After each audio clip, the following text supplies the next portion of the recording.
le musée de Rodez est né des vitraux que j'ai fait à Conques. Le maire de Rodez, s'apercevant que enfin, très intéressé par les vitraux de Conques, qui se trouvent à 30 et quelques kilomètres de Rodez, a pensé connaissait tout le travail que j'avais fait pour ça. Il savait que j'avais créé un verre, il savait que il connaissait même la composition du verre que j'avais créé parce qu'il avait même assisté une fois à une conversation que j'avais eue avec le préfet qui venait s'inquiéter de ce qu'un artiste contemporain allait faire dans un monument du XIIe siècle.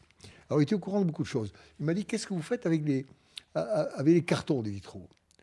Les cartons, vous savez, ce sont en général des choses. Mais les cartons des vitraux, dans mon cas, étaient à la grandeur même du vitrail. C'est-à-dire qu'il y a des vitraux qui ont certains 4 mètres de haut, près de 4 mètres de haut.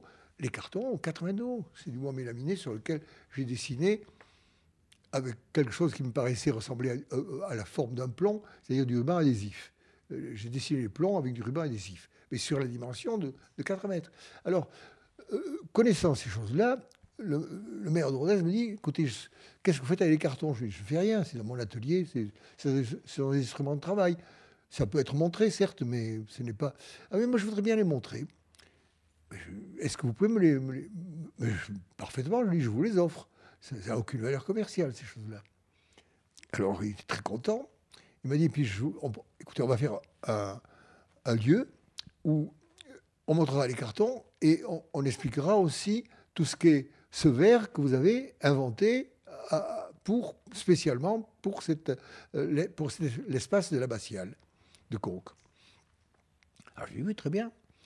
Et puis de là, il me dit, j'ai vu votre exposition, vous avez fait des estampes, vous avez fait des gravures. Je ne pourrais pas avoir des gravures, on n'avait pas d'exemplaires d'artistes de la gravure.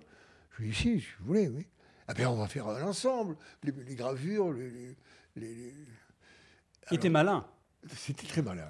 Et puis alors, il connaissait aussi tout ce qui m'était arrivé d'inattendu, non seulement avec les vitraux, mais aussi avec les gravures. Il y avait quelque chose en commun. Dans les deux cas, les choses les plus intéressantes, dans un cas comme dans l'autre, c'était ce qui était arrivé d'inattendu.